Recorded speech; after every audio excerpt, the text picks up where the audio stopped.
tenemos hoy la suerte, el lujo de contar con nosotros con dos arquitectos que digamos a unas siglas, Bosch Cateferro, pero que son dos personas, Ramón Bosch y Beca Cateferro, y tenemos el lujo de poder contar con ellos para que nos cuenten su trabajo en el marco, no quería dejar de mencionarlo, del cierre de dos cursos inspirados por la Universidad Politécnica de Madrid, de los poquitos que se hacen fuera del, digamos, del mundo de los grados, y también de los poquitos que tienen un carácter internacional, sobre todo con alumnos, en este caso, de México. Estos dos cursos que llevan en marcha pues, aproximadamente 4, 5, 6 años, nos han permitido no solamente instalar en el corazón de la escuela temas de los que se habla, pero no quizá con la profundidad con la que debiéramos, hablando de la importancia pues, que merecen, ¿no? Temas como la arquitectura del medio ambiente, temas como el patrimonio del siglo XX, y al mismo tiempo permiten pues, establecer unos nexos, unos lazos entre la escuela y otras instituciones ligadas a nuestra lengua y a nuestra cultura, lo cual pues, es doblemente interesante. El curso se cierra hoy. Como somos dos cursos complementarios pero diferentes, uno que tiene que ver patrimonio y otro con el medio ambiente y la arquitectura, pues nos parecía interesante contar con arquitectos que hayan trabajado esos dos mundos, que hayan trabajado el mundo del patrimonio, no desde una mirada, digamos, de la restauración pura y dura, sino desde una mirada abierta, flexible, digamos, crítica también incluso, y por otro lado, los arquitectos que estén comprometidos con lo contemporáneo desde un punto de vista incluso también tecnológico. Esa doble faceta la cumplen Ramón y Beth, que están aquí escondidos, pero por favor, salid aquí que se os vea, que sois los protagonistas. Y tiene una historia, somos amigos, estuve hace unos meses allí en Girona y tuve la oportunidad de conocer muy de primera mano cómo piensan, cómo trabajan, cómo su obra, ¿no? Y claro, es una obra, la que no me voy a extender mucho, pero es una obra que tiene una doble faceta que me parece interesantísima. Es una obra que parte desde un compromiso profundo con lo local, absoluto, es decir, desde el amor a su ciudad, de su trama histórica, de su materialidad, de su relación con el contexto, de su paisaje, desde lo más general a lo más particular. Se intuye un poco en el título, ¿no? El microclima y el microcosmos es un microcosmos que es Girona y ellos trabajan desde allí y con esa voluntad y con esa, digamos, vocación de quizás lo pequeño está todo, no hace falta ser muy ambicioso porque lo pequeño para el trabajo de un arquitecto la realidad es tan rica que está todo, ¿no? Y por otro lado, pues desde hace unos años se han arriesgado, porque fue un riesgo, y ahora lo contaréis, ¿no? Pues digamos a investigar, literalmente, incluso también a construir con un tipo edificatorio, con tipos edificatorios, con sistemas constructivos nada convencionales. Por ejemplo, y en este caso lo que nos va a ocupar sobre todo la segunda parte de la charla, pues es con la construcción en madera. Madera en altura, y no madera, digamos, de vivienda unifamiliar, una madera pues ya con una componente estructural potente y al mismo tiempo vivienda colectiva, vivienda encajada en números, con lo cual pues es un doble reto. Yo les digo que es como un salto. Como he escrito un texto crítico para ellos hace breve, pues ahí decía que me gusta mucho esa clasificación que utilizaba Colin Rock, ¿no? De arquitectos erizos y arquitectos zorro, ¿no? Los arquitectos erizos son aquellos que saben una cosa desde el principio y son fieles totalmente a ella, ¿no? A lo largo de su carrera, por ejemplo, Luis van der Rohe, siempre es Luis van der Rohe, ¿no? Se va adaptando, pero siempre es el mismo. En cambio, otros son los que van introduciendo triquiñuelas, se van adaptando al contexto, se van reinventando, por ejemplo, pues Le Corbusier. Pues ellos yo creo que han pasado un poco de ser arquitectos absolutamente erizos, que trabajaban con el patrimonio, con el contexto, con el lugar, y se han atrevido con mucho éxito a ser los arquitectos zorros, ¿no?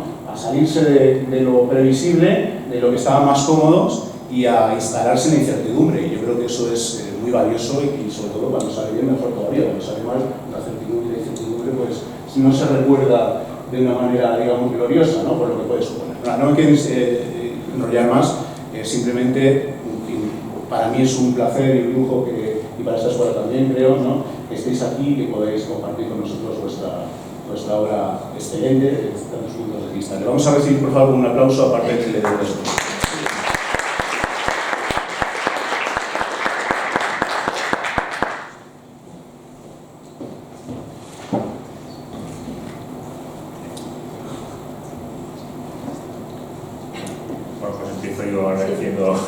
Muchas gracias a Eduardo por la invitación y al curso. Es un placer estar aquí en la escuela. vamos a empezar siendo erizos y terminando siendo zorros también en la conferencia, con dos obras que tratan de esto que acaba de contar Eduardo. Vamos a intentar no matarlos de hambre a la hora de comer, ¿de acuerdo? O sea que vamos a ajustar un poco el tiempo al final. Podéis interrumpir evidentemente cuando queráis, hay preguntas si es que las hay, y nada, un placer, estamos y adelante. Sí, muchas gracias, Eduardo. La verdad es que es muy bonito estar entre antiguos y nuevos amigos.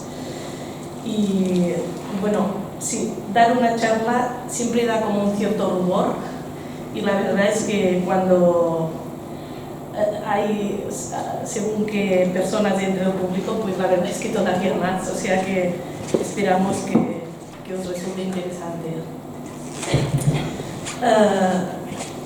La charla está formada por dos partes. Esencialmente, primero hablaremos de un proyecto que se cuenta a través de un dibujo. Es un dibujo que ha estado construido a posteriori del proyecto para explicarlo, para explicar cómo es el proceso de concepción de un proyecto en el despacho. Y en la segunda parte explicaremos otro proyecto en un formato un poco diferente, sin este dibujo que lo acompaña, que todavía no hemos tenido tiempo, quizá, no sé, quizá en este caso no lo haremos, es una metodología que utilizamos en un momento determinado.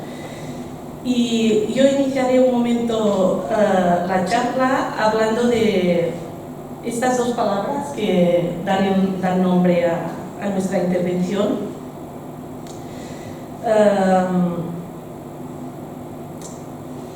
Microclimas y microcosmos son dos palabras que nos acompañan desde hace ya muchos años. Creo que la primera vez que titulamos así una conferencia fue en 2012. Y curiosamente es un título que ha resistido el paso del tiempo y que nos sigue pareciendo que representa bien lo que tratamos de hacer o lo que hace la humanidad con la arquitectura, ¿no? A través de la arquitectura. Y quería hacer una introducción muy breve para explicar un poco cómo interpretamos su sentido. Decimos muchas veces con Ramón que el espacio en realidad lo podemos concebir como un infinito continuo universal que envuelve la Tierra, y su existencia es previa a cualquier intervención humana.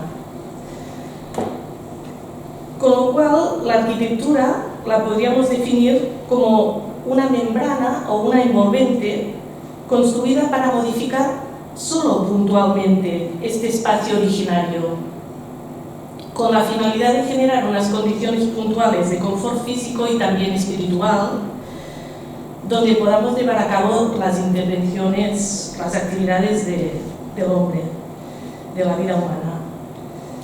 Por lo tanto, esta membrana es capaz de generar unas condiciones muy específicas en un lugar concreto, al mismo tiempo contrapuestas y en un contacto completamente intenso con el medio donde está situado. O sea que como arquitectos no nos dedicamos a crear el espacio, sino simplemente a modificar las cualidades de este espacio preexistente, modelarlas, domesticarlas, y esto transforma un poco, ¿no?, la perspectiva sobre nuestra profesión, porque realmente no creamos nada, simplemente lo que hacemos es remodelar, transformar, ¿no? Y le da un toque de humildad a nuestro trabajo que nos parece importante. Otro aspecto, otra forma de explicar esto sería ir concretamente a la palabra microclima y microcosmos, que entendemos que son el punto de partida y al mismo tiempo el punto de llegada de cualquier proyecto. De hecho, son dos palabras que nos parecen muy potentes porque comprenden todas las escalas. Tienen el micro y el macro unidas en un solo vocablo. el microclima se podría entender como un pequeño recorte de clima dentro de un clima más general, y el microcosmos lo mismo con el cosmos. O sea que son palabras que contienen el fragmento y el todo. Se refieren a lo más local y a lo más universal al mismo tiempo. Y abarcan desde lo más doméstico hasta lo más genérico. Porque de hecho, seguramente la arquitectura es capaz de hacer que lo más doméstico y lo más universal se lleguen a tocar.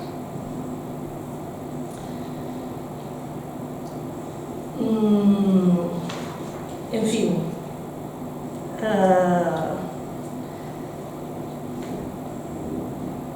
la arquitectura desde este punto de vista lo que hace es más bien abrazar el infinito, envolverlo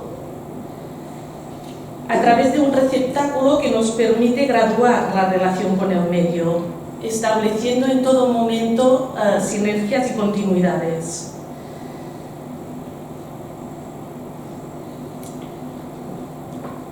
En el sentido más subjetivo, evidentemente también son dos palabras que nos remiten a una idea como de micromundo, ¿no?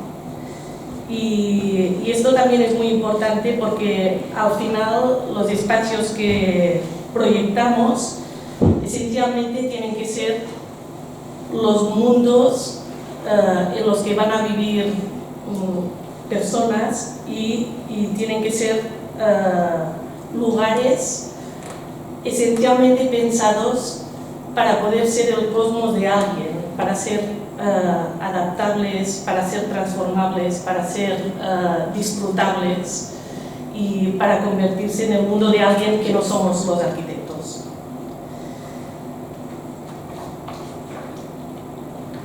A partir de aquí empiezo a hablar del primer proyecto.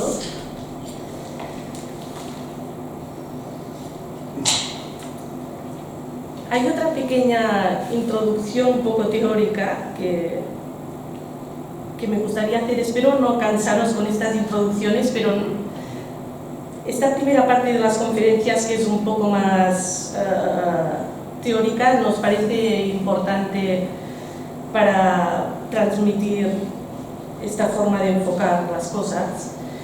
Y esta parte de conferencia que introduce el primer proyecto la titulamos Convocar. Porque creemos que convocar es también una de estas palabras que consiguen concentrar muchos de los aspectos que nos interesan y representa muy bien esta dualidad que tiene la arquitectura, que es un oficio que es capaz de aunar desde los aspectos más objetivables hasta los más sutiles. Convocar lo podemos entender como reunir la materia física en un lugar concreto, como proyectistas o como personas humanas. Cuando construimos un edificio, lo que hacemos esencialmente es mover la materia de la corteza terrestre y recolocarla en un lugar diferente con una nueva lógica. Y por lo tanto, convocar se puede entender desde este sentido tan físico, tan objetivo. Pero convocar también se puede comprender como esta idea de citar o concentrar en un lugar otros elementos de naturaleza mucho más intangible que también aspiramos a concentrar en el espacio. Y estos elementos que intentamos concentrar en el espacio y que no son visibles, los podríamos, diferenciar entre dos grandes familias: la familia de los vestigios y la familia de los ciclos.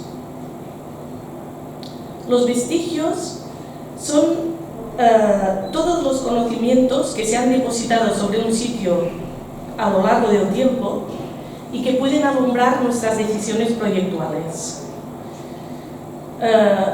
Se encuentran en el lugar en forma de huellas, de rastros, de restos, a veces materiales, pero muchas veces invisibles, quizás en algunas ocasiones restan solamente en la mente de algunas personas que han habitado ese lugar o que lo han estudiado o que lo han conocido. Estos vestigios, para intentar ser concreta, pues los podríamos explicitar en categorías como historia, formas de vida, formas de gestionar los recursos de un lugar, tradiciones, cultura, concepción del hábitat, conocimiento del medio. Viene a ser una inteligencia colectiva que se ha conformado a lo largo del tiempo y de la cual nosotros podemos aprender enormemente. Los ciclos hablan de los ritmos, de la frecuencia, los compases, las vibraciones asociados a todos los procesos de transformación permanente que ocurren en la naturaleza. También muchas veces son invisibles, no son una presencia evidente cuando vamos al lugar, pero es esencial ser capaz de observarlos y de captarlos y de comprenderlos y de incorporarlos al pensamiento proyectual. Fenómenos como el clima y sus secuencias, el mar y sus movimientos, la brisa y los vientos y sus efectos, la luz y su variabilidad infinita, o los sonidos del territorio, son elementos que tratamos de convocar en el lugar.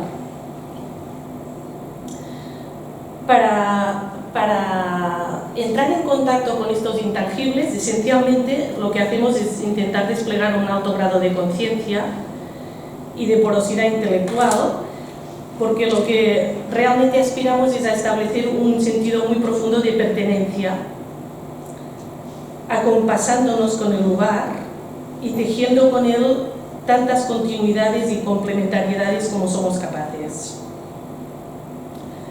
Buscamos al mismo tiempo eficacia y significado.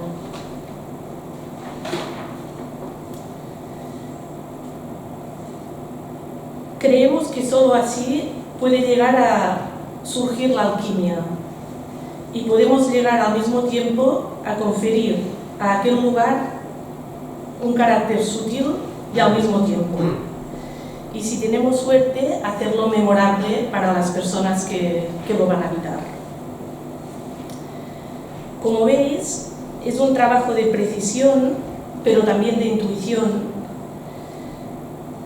que sentimos que nos permite acercarnos a una idea que es la de reinventar el lugar a través de su propia revelación.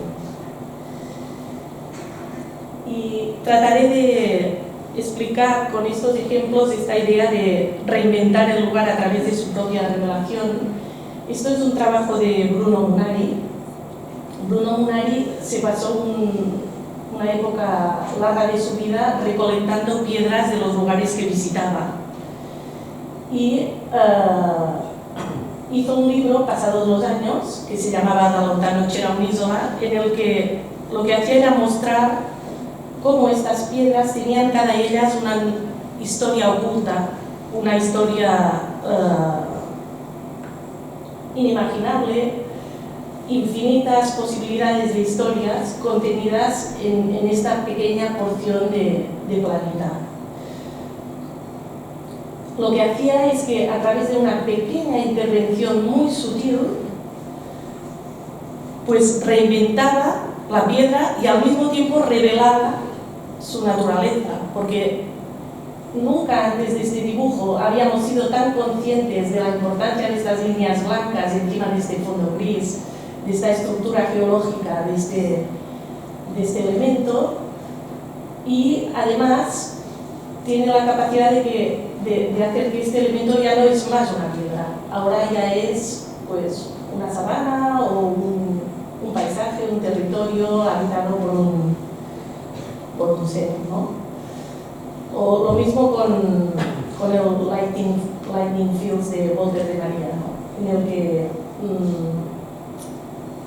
es evidente que las características de este lugar existían mucho antes de la intervención de Walter de María, pero a través de la colocación de esta malla de pararrayos perfectamente equilibrados en su cota horizontal superior, lo que hace es que las tormentas eléctricas que ya tenían lugar en este sitio se transformen, los rayos se ramifiquen por la capacidad de atracción de estos pararrayos colocados a la misma cota, y por lo tanto es increíble, ¿no?, como a través de una intervención tan sutil y tan físicamente tan de pequeña escala, si tú quieres, ¿no?, con un elemento que es un pararrayos, que es un simple elemento vertical metálico hincado en la Tierra, consigue transformar las dinámicas del cosmos, ¿no?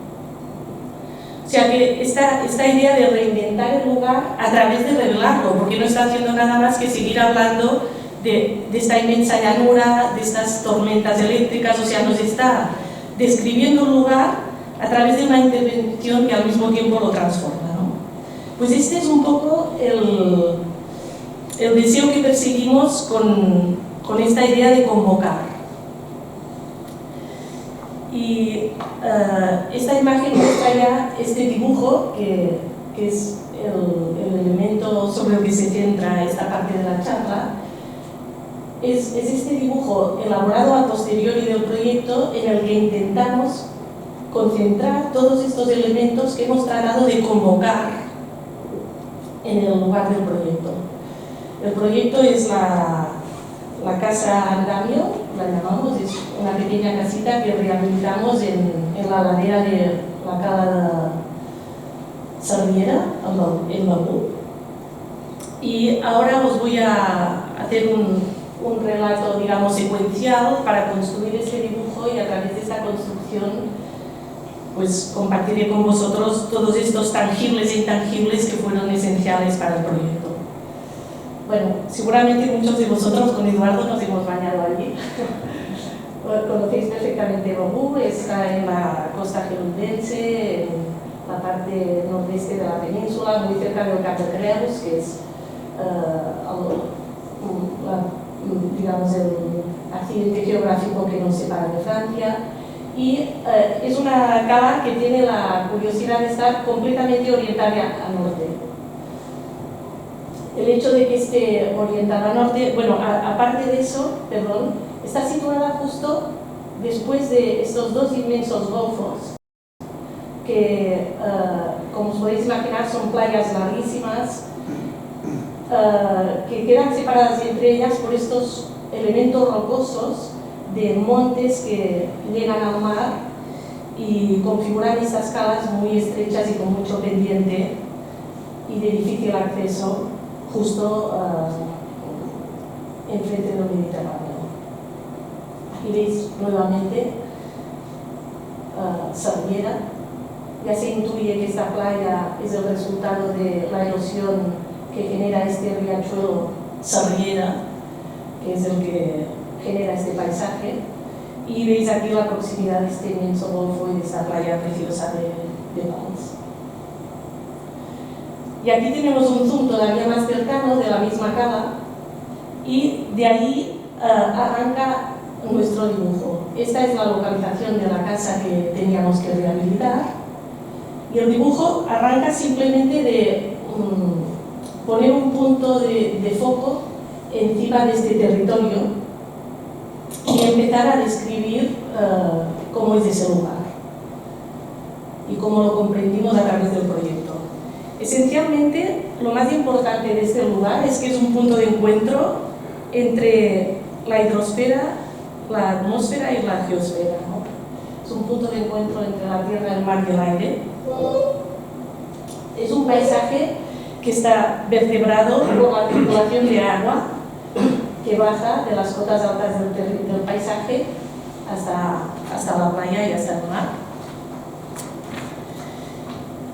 Y veréis a partir de ahora cómo voy pasando estas imágenes que acompañan el dibujo, y el código de leyenda es que todas las partes de dibujo que sean marrones son dibujos de presencias antiguas y todas las partes de dibujo que son de color negro o gris son presencias actuales. Como veis, Sarrieres es esta cala tan cerrada, este valle en forma de V, al lado de este paisaje mucho más ancho de Golfo de Pals, y aquí veis desde el mar esta vista preciosa de cómo esta escorrentía de agua natural va conformando este lecho de sedimentos y configura la playa que se llama Sarriera porque precisamente es el nombre de este riachuelo que llega hasta el lugar, ¿no? La toponimia también es uno de estos intangibles que nos ayuda muchas veces a entender los lugares. A partir de aquí, veis que han aparecido sobre el dibujo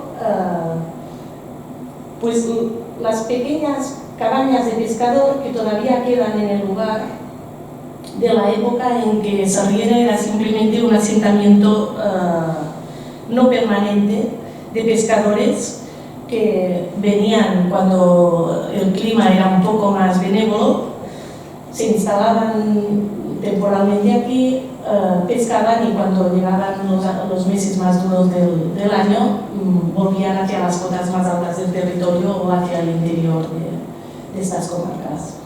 En estos dibujos no solo veis las barcas varadas sobre la arena, sino que también vemos esta tipología de vivienda de pescador extremadamente humilde, en las que normalmente la planta baja era un almacén y había una pequeña escalera que conducía al primer piso, que eran unas estancias muy sencillas y extremadamente humildes, en una relación de bastante protección en relación al lugar, fachadas muy opacas y aberturas muy pequeñas. También veis cómo los pescadores secaban las redes encima del lecho de arena y por lo tanto este era su espacio de trabajo esencialmente, arropados por la presencia de esta topografía que configura lo que llamamos la Costa Brava. Y aquí en el dibujo aparece esta pequeña casita, diferente de las demás, que es esta cabaña, que como veis está situada justo prácticamente opuesta, en una orientación opuesta al resto de casas de la cala. Esta es la casa de una antigua familia de pescadores tradicionales de la zona que se llaman Florian, que llevan ya muchos años habitando precisamente esta zona de la cala. De la cabaña original, que veis que tenía los mismos muy parecidos rasgos que las que he comentado antes, fijaros cómo esta casa ha tenido la capacidad de crecer y de transformarse y de abrirse a la geografía del lugar y de generar todos estos espacios intermedios de intercambio entre la casa y el pueblo y los habitantes, ¿no? Todo esto seguramente ha sucedido gracias al hecho de que la casa está precisamente protegida de los vientos de norte, que son los vientos más fuertes que soplan en este lugar, y orientada completamente a sur, cosa que le ha proporcionado unas condiciones de soleamiento y de mejora de la humedad general que se vive en esta cala a lo largo de los años, ¿no?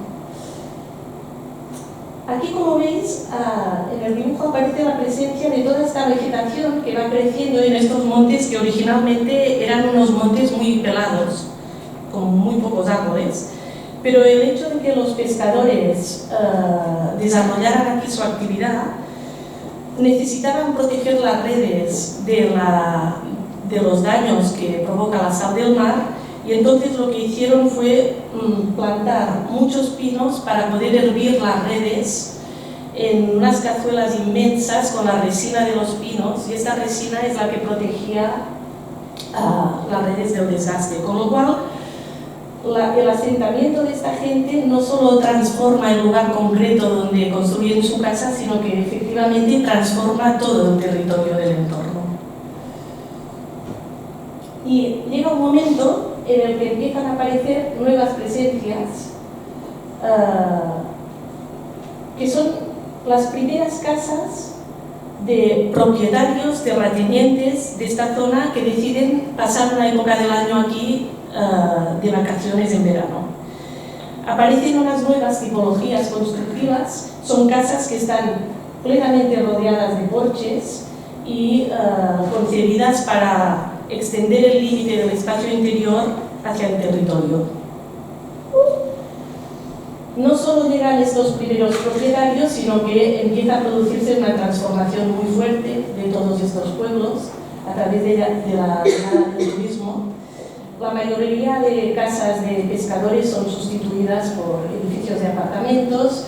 Como veis, la playa crece en realidad por la aportación permanente de sedimentos del riachuelo y también por la aportación de sedimentos del viento de norte que sopla con mucha fuerza permanentemente. Y aquí también veis cómo aparece el primer rastro de una pequeña casita de venta de parcelas. El propietario de estos terrenos decide vender todas las parcelas de la montaña y construye una pequeña casita para la venta de estas parcelas, que es el origen de la casa que nosotros rehabilitamos en el futuro. También veis cómo el turismo transforma completamente la cantidad y diversidad de barcas que necesitan instalarse incluso sobre el lecho de la playa y vararse también dentro del mar, y cómo aparecen todas las presencias de chiringuitos de playa, toallas, parasoles, los dibujos que hace la máquina de limpiar la arena sobre la arena y espacios públicos ya, digamos, urbanizados de relación entre la población y la playa. Pero no solo eso, ahora en el dibujo ha aparecido la traza de la tramontana, que es este viento de norte, que efectivamente durante los meses de verano es poco habitual, pero que es una presencia de las que más configura el territorio y que más debe uno tener en cuenta, porque debido a la naturaleza muy rocosa de este lugar, el efecto del viento contra el territorio genera mucha reverberación. Y también el dibujo incorpora esta traza de las brisas marinas que soplan cada día a partir del mediodía de mar a tierra, generando una especie de aire acondicionado natural que baña el monte. Esto es también un elemento que habitualmente no es visible, pero en los días que hay unas determinadas condiciones de humedad o concretas, climáticas, pues se hace patente cómo esta brisa transporta la humedad y el frescor del mar hacia la tierra. Y es que también es un elemento que el proyecto trata de convocar. Finalmente aquí veis la fachada de la casa andamio, que es el elemento esencial que seguramente sirve para explicar cuál es el mecanismo que utilizamos para establecer una nueva relación con este lugar y con todos estos elementos tangibles e intangibles. Y no solo la fachada, sino también el patio, que es una pequeña apertura que generamos en la trama construida para dejar que esta brisa penetre en la casa y de alguna forma la cure de todos los males de exceso de humedad que la casa sufría. Bueno, estas mismas ideas están expresadas en un collage con la topografía, estas casas de los pescadores con sus redes, la casa diferente de la familia Florian, que ahora contaremos con más detalle. Florian mismo, el propio pescador que todavía labora en estas tierras, y aquí precisamente intentamos dibujar de qué forma los Florian han construido con una tecnología muy simple y muy inteligente un filtro espacial y climático para ponerse en relación con este sitio. Y la observación de esta sabiduría antigua y popular es realmente de gran importancia para el proyecto de la Casa Andamio. Bueno, algunas imágenes más convencionales de la casa, la cercanía con la playa. Aquí veis como la ribera a veces surge de una forma, o sea, no es siempre visible, también es un elemento que aparece y desaparece en función de los ciclos de agua, de la proximidad con el camino de ronda. Y esta es la casa antes de nuestra intervención. En fin, es una casa que había estado configurada a lo largo de los años porque no había estado concebida como vivienda, con lo cual es un proceso de añadidos y de crecimiento desordenado que generaba este conjunto un poco curioso encima de este basamento muy fuerte de la piedra del lugar. Como veis, está situado en un sitio además está totalmente afectado por la zona de servitud de protección de la línea de costas, con lo cual una parte de la vivienda no se podía transformar más que rehabilitándola. O sea, si hubiéramos querido sustituir elementos de esta parte de la casa, tendríamos que haberla derruido. Con lo cual había unas limitaciones de entrada muy fuertes para encontrar sistemas de intervención que no representaran un derrumbe y una reconstrucción del lugar. Estas son las plantas existentes, simplemente es un edificio hecho de circulaciones laberínticas y pasos cerrados entre zonas de la casa que debes acceder a ellos a través de escaleras exteriores que nunca están situadas en el mismo lugar. O sea, era una cosa laberíntica y muy compleja, que además veis que solo en la planta superior es una construcción a 4 vientos. A partir de aquel momento es una construcción que tiene la espalda en la roca, con lo cual genera todas estas patologías que os comentaba. Patologías que además también podéis ver en aluminosis, debido a la cercanía del mar, y estos elementos que tenía la casa que fueron muy importantes, la observación de estos elementos sutiles de construcción de antiguos parasoles, que como estaban situados precisamente en esta zona de casa que no podíamos derruir, pues se convertían en muy importantes porque si los preservábamos podían ser el origen de una nueva forma de entender este lugar, ¿no? El porche, que estaba situado en la cota más alta, que era realmente el mejor lugar de la casa, porque no hay mejor lugar para estar en este clima mediterráneo que una sombra donde corra el aire y estés protegido de la incidencia directa del sol, sobre todo en los meses de verano. Y aquí veis un poco cómo era este interior, que a pesar de estar situado en un lugar absolutamente privilegiado, pues tenía este tipo de cerramientos y esta forma de construir que te estaba permanentemente recordando que estabas aislado de este lugar, ¿no? Por la inmensa presencia de todas estas ventanales y las patologías que ya os he comentado, y este mundo como de laberinto de circulaciones y de materiales construido a lo largo de los tiempos. En contraposición a la casa, el lugar contiene toda esta sabiduría de la que os hablaba, ¿no? Todas estas cerámicas tradicionales que permiten ventilar, sombrear, al mismo tiempo que reflejar la luz de una forma muy inteligente, todos estos cortinajes que permiten que el aire atraviese los espacios hacia los patios interiores. Y este es Florian Pi, con sus instrumentos de pesca, que ya veis que eran siempre los mismos, cuerdas y plantas. Y nosotros pues estábamos muy intrigados porque le veíamos siempre ir a mar con la barca llena de plantas. Y con el tiempo nos fuimos haciendo amigos y al final se generó la suficiente confianza para explicarnos qué estaba pasando.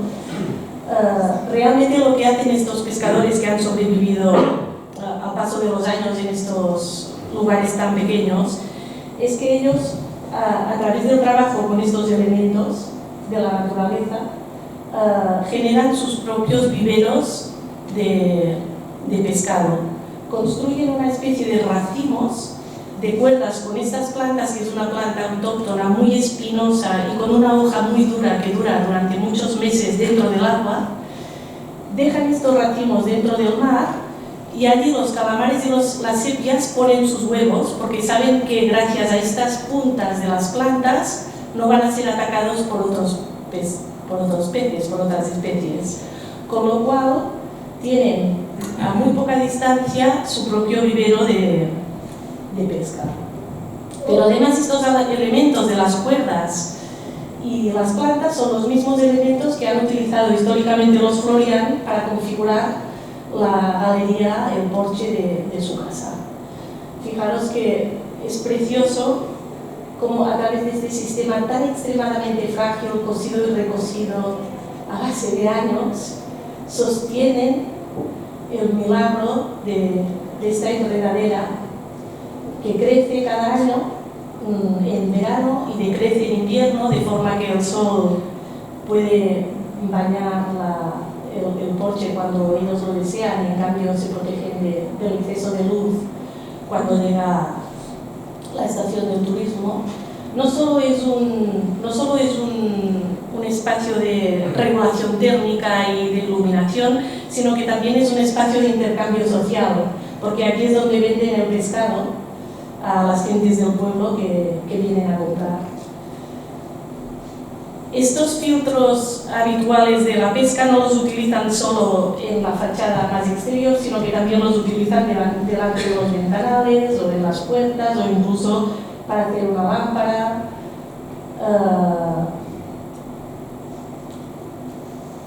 Y aquí es donde en verano pesan el pescado, ¿no? Y nos pareció bonito dibujar un poco como si fuéramos japoneses, ¿no? Este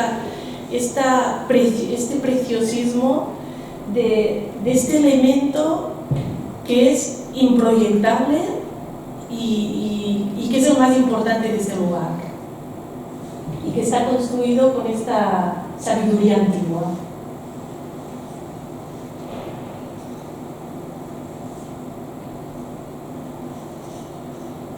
Siempre cuento que el chico que hizo este dibujo encontró su trabajo después de nuestro despacho enseñando solo este dibujo. Dijo, mira, yo he hecho este dibujo. Porque realmente fue un proceso muy, muy bonito. Este es el porche de los Florian, con toda su sencillez. Y simplemente todo esto que os he contado hasta ahora es lo que utilizamos, lo que tratamos de convocar en la casa de Sarmiento. Unas cuantas decisiones a grandes rasgos que son las más importantes, que es liberar el espacio de tanto laberinto y clarificar circulaciones, eliminar escaleras innecesarias y hacer el espacio comprensible, digamos, reconectando todos los interiores. La abertura de este patio que os contaba, que permite que toda esta brisa circule, penetre por la casa y circule a través de todas las estancias. Y en esta planta, que es la inferior de todas, simplemente la configuración de este espacio de baño cercano a este porche, que es el único espacio de la casa que queda perfectamente protegido del viento del norte. Porque, perdón, no os he contado que esto es el norte, el plano al que está girado, y por lo tanto la casa está orientada al levante. Con este inmenso filtro que no hace nada más que transportar este conocimiento encontrado sobre el terreno encima del plano de nuestra fachada, también a través de la transformación de todos los huecos con un simple gesto que es alargarlos todos hasta el plano del suelo y hasta el plano del techo.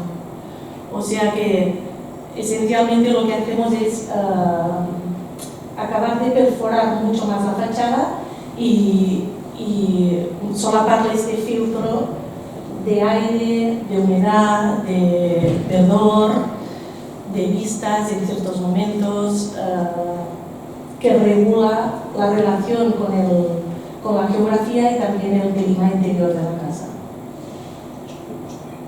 ¿Perdona? Sí. Bueno, si Ramón me recuerda que es importante que hagáis énfasis en este hecho de que no podíamos construir nada más aparte de lo que había. O sea, que teníamos que construir un elemento que ningún técnico municipal pudiera considerar volumen. Todo esto está acompañado por un sistema de ventanas que es un sistema de ventanas un poco sofisticado, porque lo que hace es que la carpintería queda por fuera del hueco, de manera que aunque estén cerradas las ventanas, tú siempre tienes la percepción de que estás en un contacto muy intenso con el lugar. Bueno, la sección del patio, aquí veis cómo la casa se desparrama un poco encima de esta topografía y este ciclo de brisas que alimenta y que de alguna forma hace habitable todo este espacio interior que había acumulado tanta miseria durante tantos años. Como esta humedad, a través de la capacidad de control hidrométrico de las plantas, pues genera un aire que es muy beneficioso para los espacios interiores. Aquí también veis cómo el hecho de que las cuerdas estén muy juntas lo que hace es generar un efecto de aceleración y de leve aceleración del aire que las atraviesa, y esto enfatiza el efecto que os comento. Bueno, el proyecto ya está contado, paso unas imágenes para que lo podáis verlo en su materialización final. Construido con sistemas muy artesanales, prácticamente cosido in situ, por esta gente que evidentemente nunca habían construido una cosa similar y por lo tanto tuvimos que inventar unos sistemas muy específicos para configurar este andamio que posteriormente sería colonizado por la vegetación en algunas partes concretas donde habíamos decidido que fuera así. Como veis, también hemos utilizado todos estos elementos de la tradición local.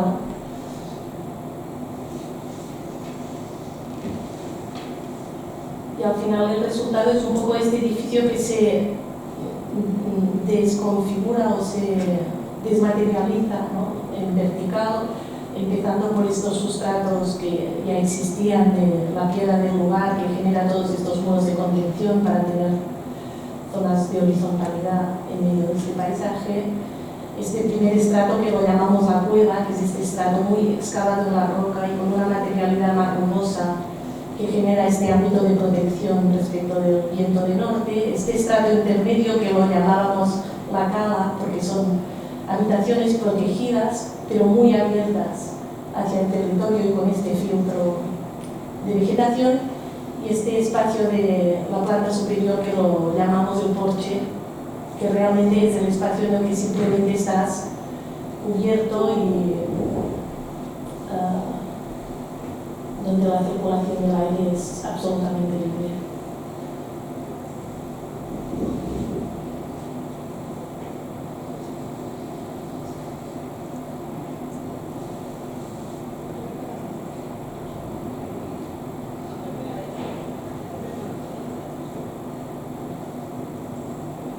Y este es precisamente no sabía cómo llamarlo, esta protección solar que aprovechamos, digamos, reinterpretamos de aquellos elementos metálicos existentes iniciales que os he enseñado.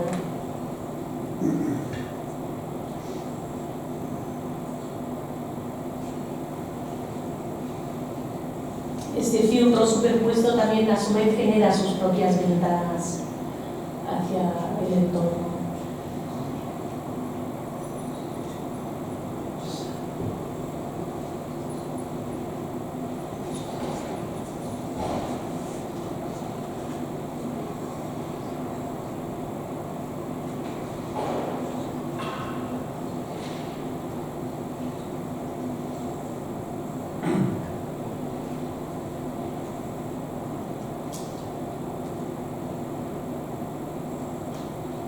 Y aquí veis este espacio interior liberado, también liberado de un pilar muy importante que no sé si recordáis que había aquí, que lo pasamos a la esquina, y trabajando con este sistema de ventanales que se pueden esconder detrás de las partes opacas de los muros y por lo tanto dejar el espacio interior y el exterior completamente confundidos.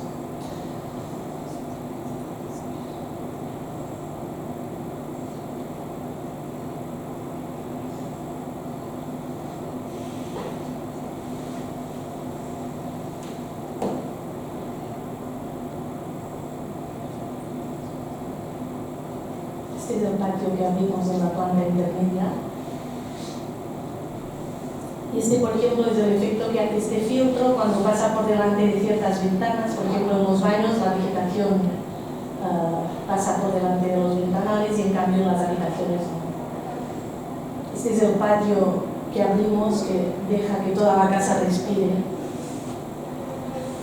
Y esta es la única ventana nueva que abrimos en este cuerpo que está en la zona de protección de costas. Es una ventana que está abierta a norte.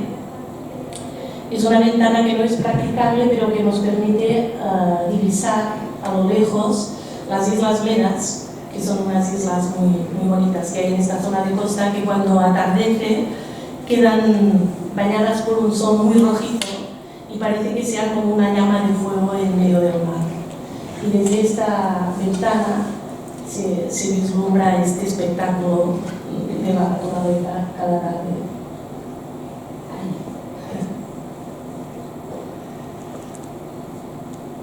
Le paso la palabra a Ramón. Bueno, va bien que esté esta imagen primero porque parece entender la tormenta perfecta, ¿no? No está preparado, pero cuando te oía al principio hablar de convocar, yo pensaba que después explicaría rápidamente el bloque 6x6 a partir de 6 imágenes. Esto de convocar 6 seises me empezaba a asustar un poco. Espero que no ocurra nada.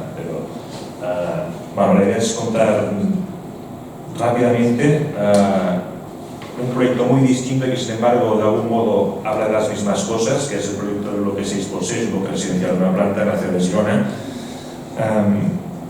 Para explicar un poco, plantear los principios, las preguntas que nos hacíamos en el proyecto, traemos una colección de 6 pequeñas imágenes que introducen el proyecto que veremos después. Estas 6 imágenes empiezan con esta imagen de Turner porque nos gustaba hablar de una palabra aquí que es atmósferas. Atmósferas también desde el sentido romántico del poder sobrenatural de estos fenómenos, pero también como concepto de entender que es el medio en el que vivimos, ¿no? La historia de la atmósfera, antes he hablado de temas contemporáneos y de nuestra actividad como arquitectos en la contemporaneidad y en el escenario de cambio climático, en responsabilidad de emisiones, etc. Y entender la historia de la atmósfera también como la historia de la arquitectura, ¿no? Y entender que es el medio en el que vivimos y que al final, y también esto enlaza un poco con la historia de la casa andamio, todo empieza con la vegetación, que después podemos decir si es la madera, y que es la responsable del oxígeno de la atmósfera que hace que este lugar donde estamos sea habitable, ¿no? Por lo tanto, como arquitectos, y enlaza con el continuo infinito universal, lo que hacemos es la envolvente de la envolvente. Esta atmósfera al final es la envolvente de nuestro planeta que nos permite respirar y vivir. La arquitectura es la envolvente de esa envolvente, ¿no? De ese espacio. pero también entender la atmósfera como el aire de las cosas, ¿no? El aire otra vez, pero como la manera que tenemos de vivir. Esta imagen también que nos une con Eduardo, ¿no? Que sabemos que también es una de sus favoritas y que compartimos también en el estudio desde hace muchos años. Sí, sobre el 19, ¿no? Incluso mediados del 19, aquí estamos a las puertas del siglo XX, como podemos hablar del aire, de la arquitectura, de la atmósfera de la arquitectura como también parte de nuestro trabajo como arquitectos, en tanto que configuradores de espacios en el que tenemos que poder vivir bien.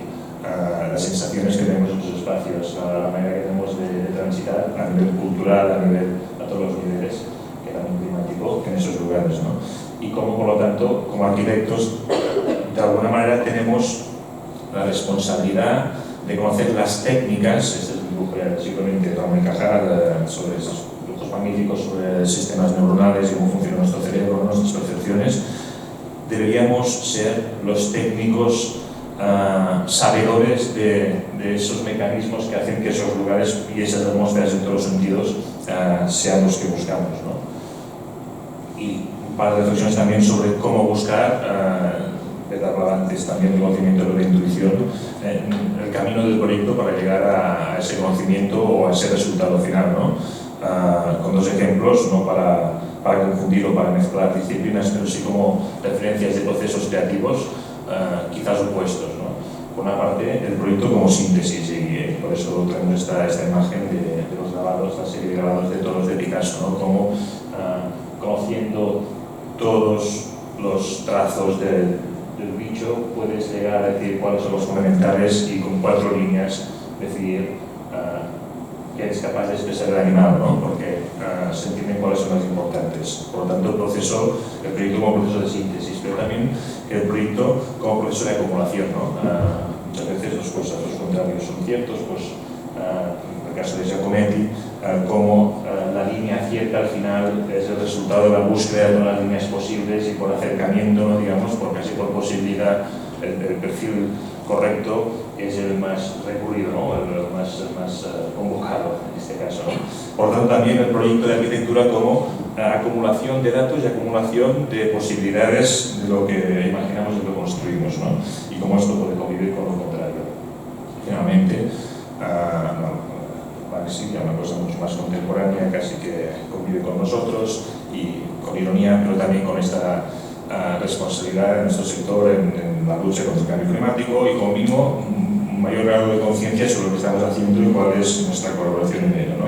Y todo ello, por lo tanto, estas 6 imágenes, ¿no? De las atmósferas, la atmósfera entendida como medio en el que vivimos, el aire, digamos, la atmósfera de las cosas, los ambientes de los cuales somos responsables, las técnicas que nos hacen posibles, la síntesis, la acumulación y la conciencia en la reducción de la huella de carbono en nuestra actividad, como un poco bases para explicar la actitud que de alguna manera se esconde detrás de este proyecto. Este proyecto, como he dicho, es un proyecto de bloque 6x6. ¿Cómo vamos de tiempo? No sé. Como media hora o así, creo. Bien. Bueno, va a ser un paso un poco rápido, pero los que no hayáis estado en Girona, este es un edificio en Girona. Girona es una ciudad de fundación romana. En este lugar, en este triángulo, que es una ciudad amurallada en lo alto de esta colina, justo delante de la desembocadura del flujo de estos dos ríos, el Uñá y el Ter. Este río Ter, por cierto, es el que desemboca en el mar, nuestra gran bahía al lado de esa ría que enseñaba a ver. En este paso por Girona se cruza con el río Uñá y en el encuentro de estos dos ríos, en lo alto de este monte, para proteger la antigua vía Augusta, la vía romana, se enmuralla una porción de terreno y se constituye la antigua ciudad de Girona, que a lo largo de los años crece en el llano a base de ensanches más o menos justapuestos alrededor de esta línea que es la carretera que une Barcelona aquí al sur con Francia al norte. Esta es la población vecina de Sal, que crece al lado de las huertas que siguen el río Ter, todas las dehesas, que está el mar como vimos antes, y la situación del bloque 6x6 en esta zona de frontera entre la ciudad de Girona y la ciudad de Sal, en una zona de nuevo crecimiento, de ensanche en islas de bloques abiertos y trufado de equipamientos locales, pero también comarcales, y provinciales, ¿no? Gran hospital, escuelas de infantil, secundaria, cementerios, centros de asistencia primaria, etc., ¿no? Y en esta zona que acumula este gran número de equipamientos de mediana y gran escala de la ciudad, a caballo entre Salt y Girona, en estas manzanas formadas por urbanismo que prevé los bloques abiertos aislados, se encuentra el solar de bloque 6x6 que existe aquí en esta esquina de estas dos calles. Claro, antes Beth contaba el proyecto de la Casa Andamio a partir del reconocimiento del hecho de convocar todas estas trazas tangibles e intangibles de un lugar con una geografía privilegiada, con una escala geográfica y de fenómenos climáticos más o menos evidente o como mínimo muy presente o muy importante. En realidad es un lugar donde se va a veranear para disfrutar del lugar, ¿no? Cómo esa actitud al final puede ser reflejada o adoptada en lugares o no lugares como estos ensanches anónimos de bloques aislados, de ciudad sin plantas bajas comerciales prácticamente en la urbe, ¿no? Claro, Ben lo he dicho antes y es totalmente cierto, ¿no? Y liga con esto de las atmósferas que contábamos de las dos primeras imágenes. Al final, como arquitectos, solo transformamos, no creamos espacios, envolvemos la envolvente, pero además siempre hay una preexistencia. Es inevitable, es imposible en realidad hablar de una planta, ¿no? El título también de la charla, que es Microclimas, Microcosmos, lo intenta contar un poco, ¿no? Cuando llegamos a un lugar, como mínimo siempre hay una realidad física que alteramos como arquitectos a través de la recolocación de la materia, que contaba ver, pero también hay un clima que también modificamos, ¿no? Y al final, si construimos como arquitectos o como especie humana, si queréis, lugares donde cobijarnos, es por una cuestión de espacio físico, ¿no? Para hacer un soporte físico, por motivos de protección, de seguridad o para desarrollar ciertas actividades que no serían posibles en otros lugares. Aquí estamos a cubierto, podemos reunirnos varias decenas de personas, etc., ¿no? Y también climático, debemos tener unas condiciones de confort mejores que las de fuera. Si luego nos mojamos, pero si hace frío no deberíamos tenerlo, o al revés, ¿no? Por lo tanto, esta preexistencia que debemos transformar en cuanto a realidad física y climática, los microclimas, los microcosmos, están siempre, y al final es nuestra tarea como arquitectos, ¿no? También aquí, también en lugares donde aparentemente no hay nada a lo que referirse. Todo eso seguro que también está. Es un punto de partida mínimo común, ¿no? En esta parcela particular tenemos algunas particularidades interesantes, ¿no? La normativa urbanística es genérica, viene desde la herencia del zoning de ambiente moderno, de manchas de colores, residencial, terciario, etc., con las medidas concretas. Quien se mueva no sale en la foto, separarse 3 metros de los lindes, un bloque previsto de 40 por 15 de 6 plantas con 36 viviendas máximo separadas, o sea, estaba todo fijado, tenía que salir una caja de zapatos como ocurren los vecinos, que es lo que se contempla como un solo uso de la residencial. La particularidad que tenemos el norte, de que tenemos la suerte que la fachada área en nuestro caso está orientada al sur, esto es un dato, y que la fachada norte daba contra una zona verde y un carril bici que une precisamente con la costa y la montaña en Olot y pasa por aquí delante. Con lo cual tenemos una fachada norte verde y con un espacio urbano generoso, antes del vecino, aquí delante, y una fachada muy bien orientada en la dimensión larga. Todo esto nos posibilitaba empezar a pensar en un bloque que organizara viviendas pasantes, esto ya era importante, 3 a cada parte, con un solo núcleo central de comunicaciones que repartía a 3 a cada banda, a cada lado, y permitía viviendas pasantes. Todo esto que pareció obvio al final no es tan rápido ni ocurrió tan así de repente, ¿no? Este proyecto hay que contarlo porque es lo que explica cómo fue posible. Parte de la reconsideración de un proyecto previo. Había un proyecto para construir 36 viviendas en este mismo lugar, hecho en el año 2012 por nosotros mismos, un proyecto básico que ya por cuestiones de eficacia y optimización tanto económica como de tiempo, está previsto construir con prefabricados de hormigón. Quedó en un cajón y en el año 2016, cuando se decide que se puede lograr recuperar, se coge ese mismo proyecto que tenía estas mismas, evidentemente, localización y bases de situación, orientación, núcleo de comunicaciones central y acceso por pasarela en la fachada norte, y decidimos reestudiarlo y mirar qué margen de mejora tenía, ¿no? Sobre todo desde el punto de vista de la sostenibilidad, como hablaba ahora, ¿no? Reducción de los consumos y también reducción de la huella de carbono durante la construcción, la ingeniería de la construcción. Entonces sale, por supuesto, la oportunidad de construir la la pregunta de por qué no hacerlo en madera, ¿no? Bueno, la charla de aquí no quiere ser un recorrido en profundidad de todo el proceso de redacción del proyecto, pero sí os voy a contar que se montó un equipo pluridisciplinar importante con mucha gente que colaboró. Estamos aquí contando nosotros con mucha otra gente, entre ellos la gente de Societat Orgànica de Barcelona. Son una cooperativa de arquitectos de asesoramiento medioambiental que hicieron una autopsia, pero estaba muerto, pero el edificio, o sea, un análisis del edificio que teníamos y posibles mejoras. Lo comento porque la madera era una de las posibilidades de mejora, por supuesto, del impacto en la huella de carbono de la construcción, que como sabéis, los árboles, la celulosa y la fotosíntesis son un almacén de carbono, ¿no? Y liberan oxígeno, almacenan dióxido de carbono y liberan oxígeno a la atmósfera. Por lo tanto, hasta que esta gran madera no se queme, no se libera nuevamente el CO2 de la atmósfera, es una hucha, ¿no? Un almacén de carbono, y eso mejoraba, pero de per se, el café aislante de la madera, por ejemplo, tenemos muchas gráficas que lo explicaban, no era una mejora muy importante del comportamiento del edificio después. Entonces asociamos la madera como a edificios súper aislados, fantásticos, que son mejores que el hormigón, ¿no? Bueno, más allá de la región de vida, no está tan claro, pero que la mejora de pasar ese edificio de hormigón fabricado a madera representaba un 4% de mejora, más o menos, pero lo que fue radicalmente un cambio fue entender o comprobar cómo el hecho de eliminar el 100% de los puentes térmicos del edificio, al pasar la madera, y puesto que la estructura pasaba a ser aislante al mismo tiempo, fue el paso definitivo para empezar a cambiar en este cambio, ¿no? Esta traducción de este edificio de hormigón a madera, y que por supuesto después, como veremos, tuvo otras consecuencias, ¿no? Voy muy rápido explicando la solución final, estas veremos gráficas. Como decía, 40 por 15, núcleo de comunicaciones verticales, punto central, acceso por pasarela que permite tener 3 viviendas pasantes norte-sur a este y 3 viviendas pasantes norte-sur en la franja oeste.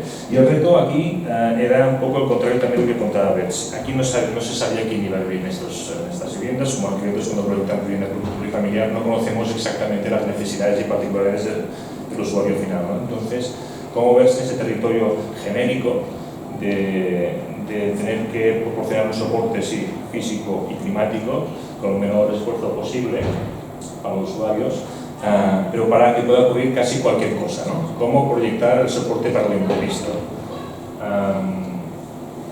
El reto aquí estaba en intentar aprovechar al máximo el espacio y unir la técnica que hicimos con madera, como veis aquí, con los requerimientos del programa y las posibilidades de tener las necesidades que no conocíamos.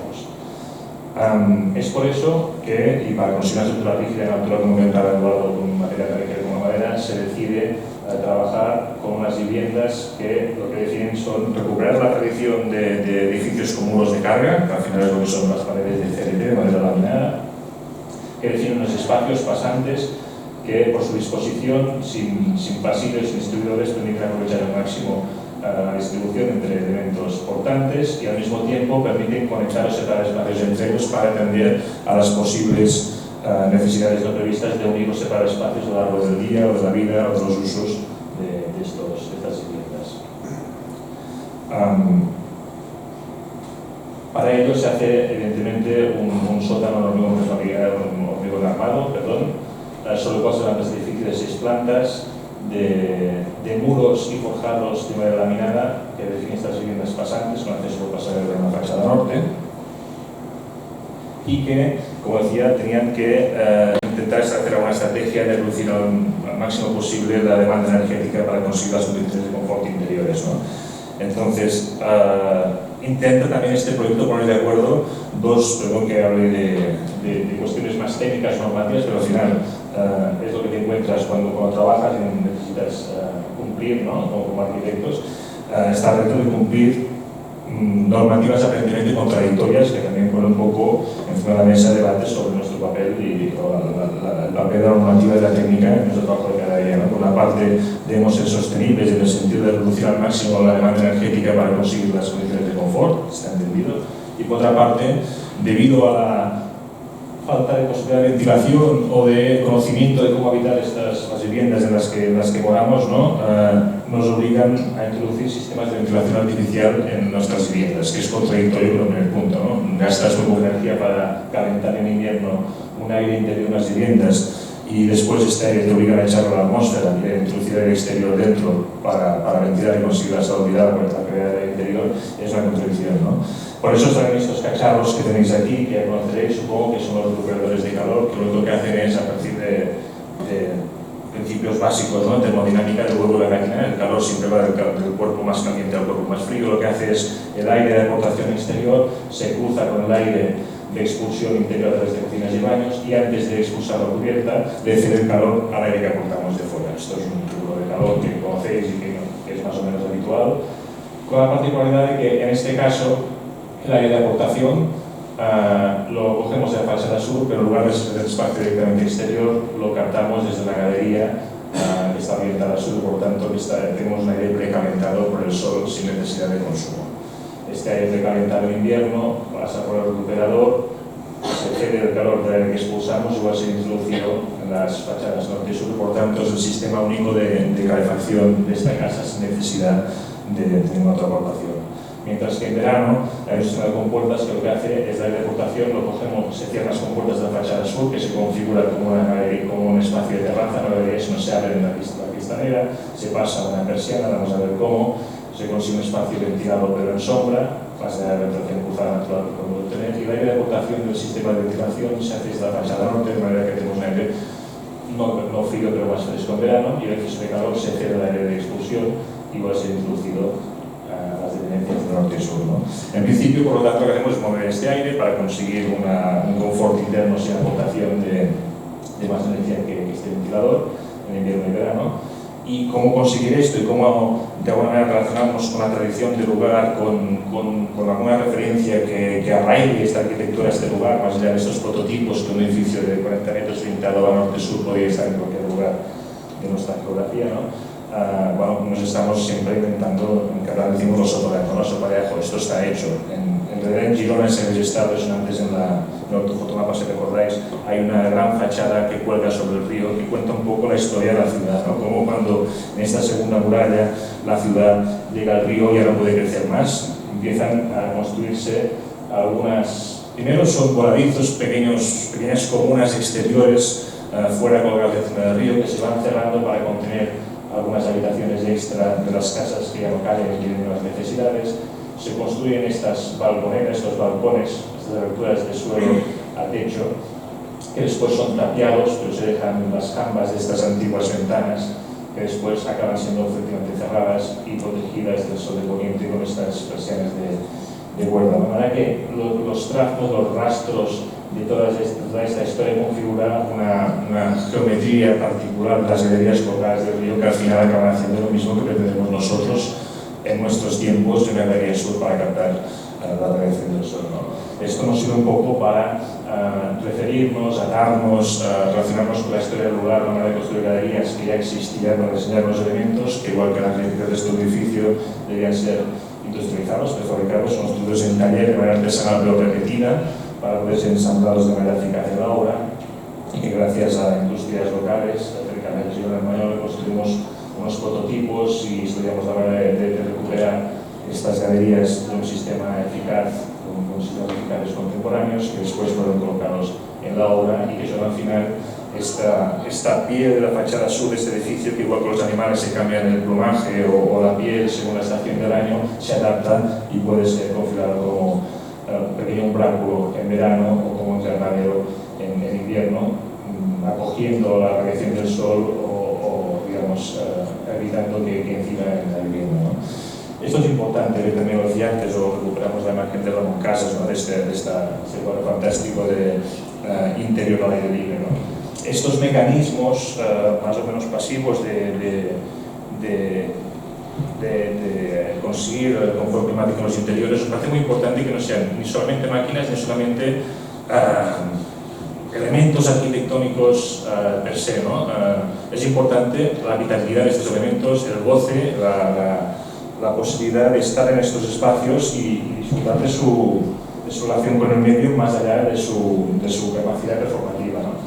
Ahora veremos las fotos de cuando ha terminado el edificio, pero básicamente la unidad básica que os he contado consiste en estas placas de forjados de madera laminada que se apoyan sobre el sistema de muros portantes, que configuran las habitaciones entre elementos portantes más o menos de 4 metros por 3 metros, enlazadas entre ellas, comunicadas o separadas mediante un sistema de paneles correderos, con los núcleos técnicos húmedos en la crujía central de baños, lavaderos y cocinas, liderando 2 habitaciones a sur, 2 habitaciones a norte, con estos espacios intermedios de franjas también, a sur con estas galerías o terrazas en verano, que permiten ser abiertas o cerradas, pero que son espacios habitables, y con estos retranqueos a norte que permiten crear este espacio un poco de transición entre la galería, la pasarela de acceso más colectiva y los espacios más domésticos, y liberan este espacio, crean esta especie de espacio entre interior y exterior como escritorio en la fachada norte, ¿no? Todo esto me ahorro temas que serían otra conferencia, cuestiones técnicas de la madera como protección a fuego, sonido y particularidades de uniones rígidas de nudos estructurales para hacer posible esta estructura, que también son una aventura que recorrimos, no habíamos construido nunca nada de madera antes, pero compartimos los ensayos, intentar dibujar no solamente, como decíamos antes, la realidad física de la arquitectura, sino los trazos de la actividad, las cosas que deben ocurrir. Si estamos haciendo plataformas físicas y climáticas para que ocurra lo insospechado, ¿no? Debemos anticiparnos y poder dibujar todas las cosas que pueden ocurrir en nuestros lugares, ¿no? Estas relaciones genéricas.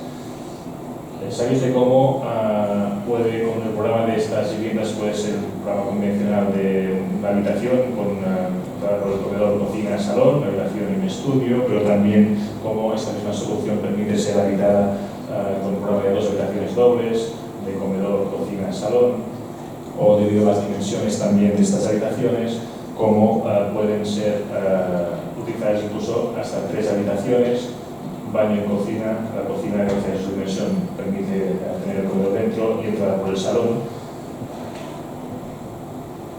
O incluso no solamente lo ordinario, sino también hablamos de cómo albergar lo extraordinario, ¿no? En los pisos, en los departamentos que hacen escasamente 70 metros cuadrados, como sin hacer grandes variaciones puedes montar una cena de 35 personas sentadas en casa gracias a la longitud de espacios concatenados, ¿no? Simplemente apartando el sofá dentro de la habitación.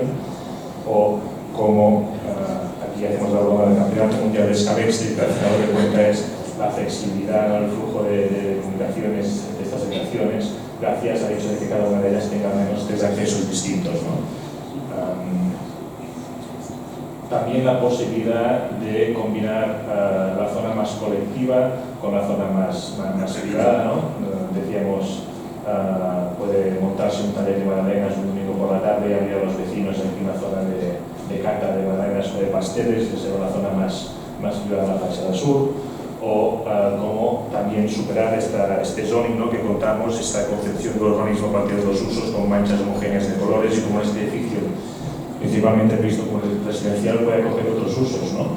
Por ejemplo, una guardería que puede ser para los mismos usuarios del edificio, puede ser una guardería a servicio del barrio, ¿no?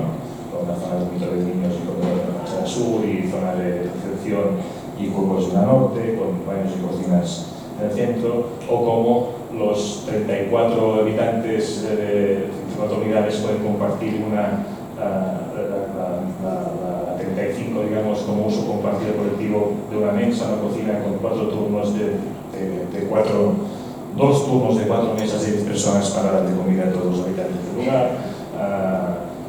Coworkings, como este espacio o gimnasio, etc., puede ser también utilizado o convertido en otros programas que al final responden mucho más a la realidad que al urbanismo que dibujamos, ¿no? Cuando vamos a la consulta de un dentista, casi siempre acudimos al 3er piso de un bloque que era previsto proyectado como residencial y resulta que hay un psicólogo, un dentista y no sé qué, ¿no? Un abogado, con lo cual, bueno, intentar comprobar que todo esto fuera posible en estos pisos. Por lo tanto, buscar la manera más eficaz de construir este edificio donde la estructura sea al mismo tiempo el espacio, sea al mismo tiempo lo que aguanta, pero lo que respira y ayuda a que el edificio funcione como funciona, así como hacía Picasso, ¿no? con la síntesis de las líneas para definir todo, casi al final que con una sola línea era capaz de dibujar estas bailarinas, ¿no? Intentar diseñar el sistema más eficaz de contener este edificio con elementos ligeros en altura y que al mismo tiempo fueran los definidores del espacio,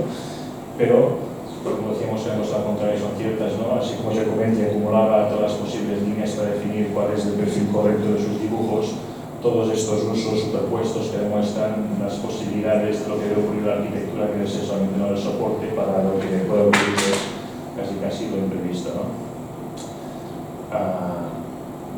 El edificio construido es este, con sistema murario de muros de carga y forjados. Todas las paredes de los muros son de 12 centímetros, de madera de pino radiata, del País Vasco, de la gente de Boeing. Y los forjados son lo mismo, paredes de CLT de 15 centímetros de grueso. Este es el estado del edificio para solamente estructura.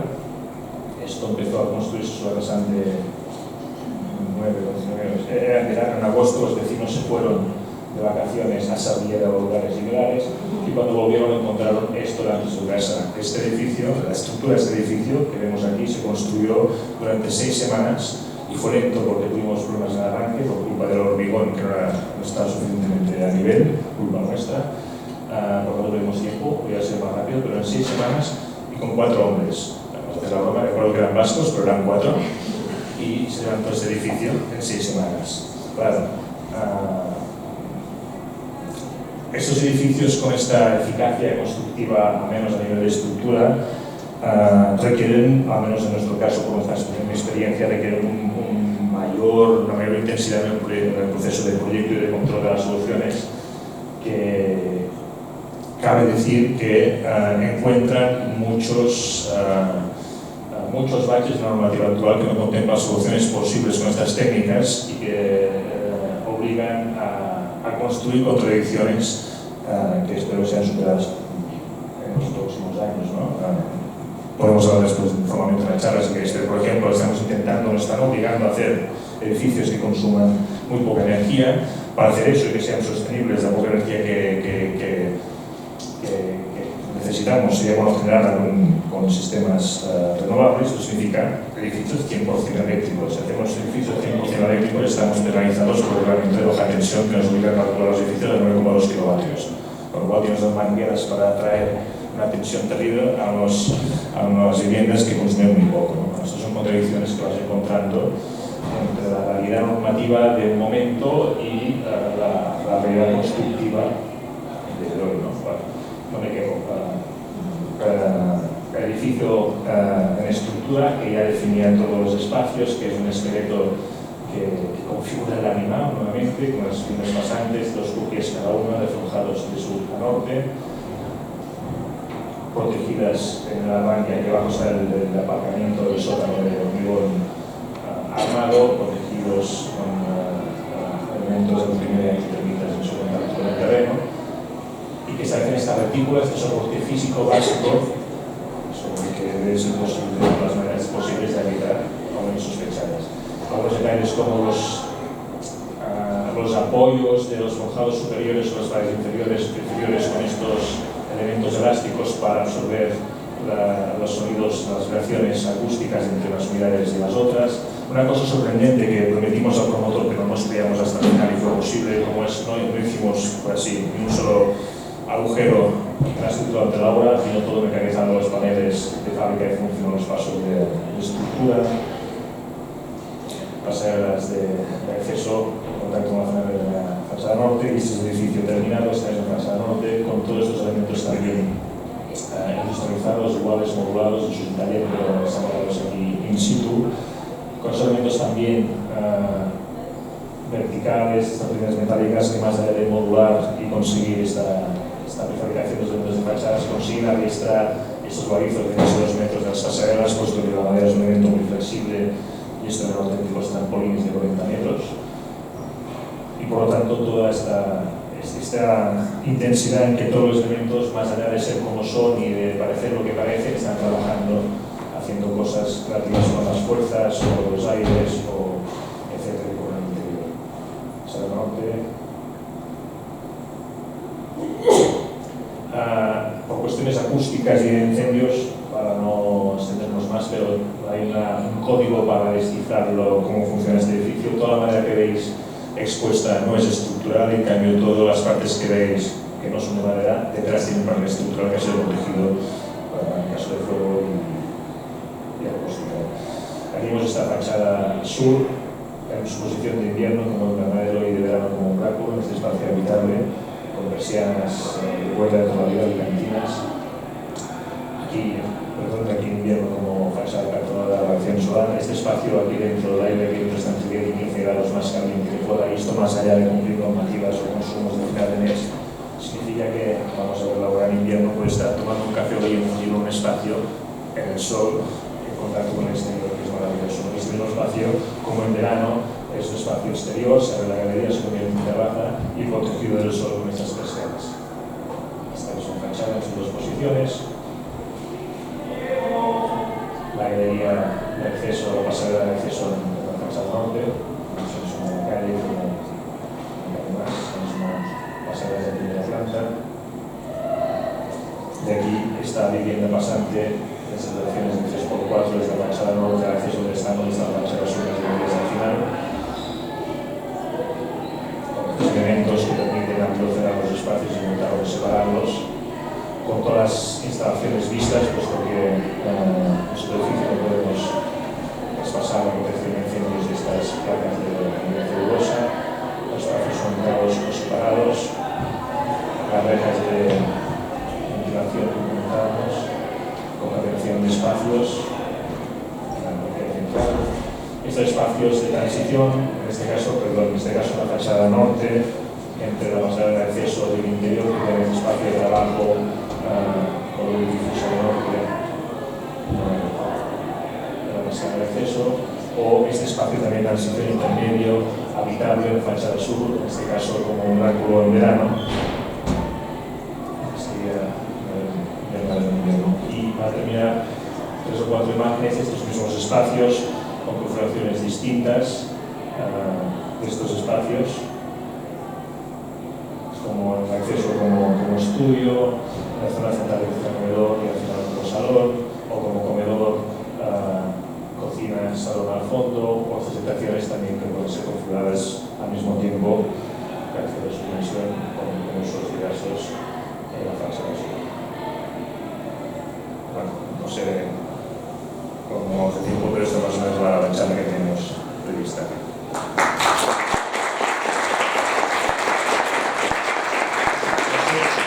Si tenéis preguntas, la única pregunta que hay es el menú.